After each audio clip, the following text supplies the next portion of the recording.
So Hi, I Colin. thought I would tell you a little story about poker. Does anybody know anything about poker? Has anybody played it? Played it? Knows anything about it? Yes, yes. Okay. Do you know what the difference between odds and pot odds are? I'm pot odds has two words and just odds has one word. Yeah, that's not exactly the difference. That means I'd love to play in a poker game with you, Al. So pot odds are the odds are the chances of you getting the card that you need. And the pot odds are the amount of money in representation to the bet that you are placing. And I remembered a story a couple of days ago that I thought I would share with you because it was rather amusing.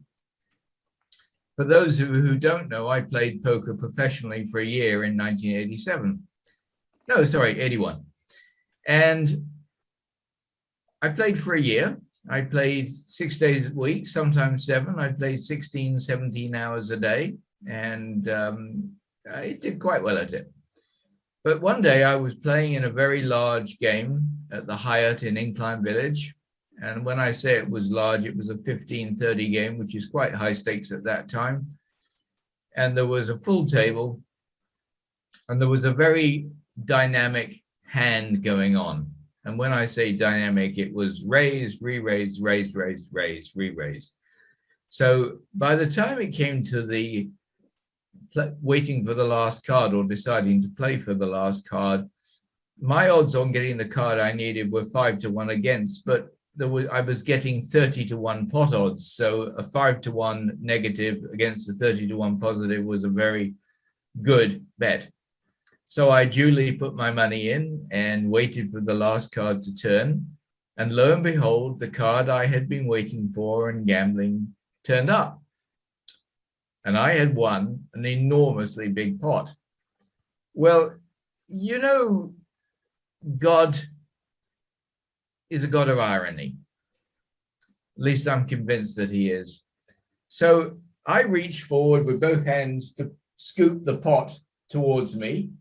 And at that precise moment, I slipped a disc and was completely frozen in place with my arms outstretched in front of me, white as a sheet, in astonishing pain, unable to move a muscle. Now, fortunately, on the other side of the table sat my chiropractor, and he instantly realized what had happened and jumped up from his chair, and he enlisted a couple of people to lift me out of mine. And I'm still like this, unable to do anything, and laid me on the floor in the casino, in the poker room, moved some chairs around and manipulated my spine until the disc popped back in, which took about 10 minutes. And at the end of it, I got up, I thanked him, I sat back at my chair and raked the rest of the pot in. And as tradition, I gave the dealer a tote, a $5 chip, to thank him. And then I sent another $5 chip across the table to Tom, my chiropractor, as a sign of my appreciation for his effort, which, needless to say, brought the house down. But that was one of many amusing poker stories that I've poker experiences. But perhaps one of the funniest was I had gone down to Reno one day to play in a 15-30 game. And when I got down there, the table was full. So I was on the waiting list, but rather than hang around doing nothing, I said, well, I'll play any game, just give me a game. So they put me on a $2 limit table. And a $2 limit table is a Mickey Mouse game at best.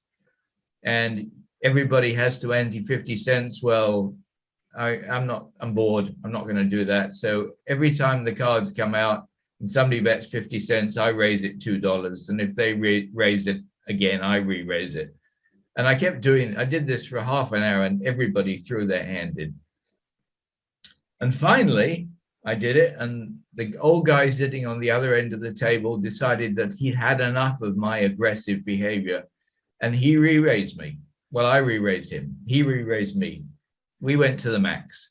Next card came out. He bet, I raised. We went to the max. Next card came out, he bet, I raised, we went to the max. The last card came out, I didn't even look at it and threw my $2 in, which was, insignificant. And he threw his hand in the pot in disgust.